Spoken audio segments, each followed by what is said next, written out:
Salam Mələcim, Lənkəranında Dosamalda bir uşaqlar. Baxın TikTokda məni kim izləyir, kim takip edir. Kim takip elərsə 100 manat onurdu. Gəl.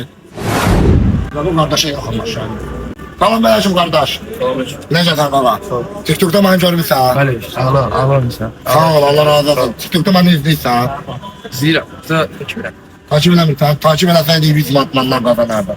İnşallah takip elə, gələn vaxt görüşəlim. Bir də qalım.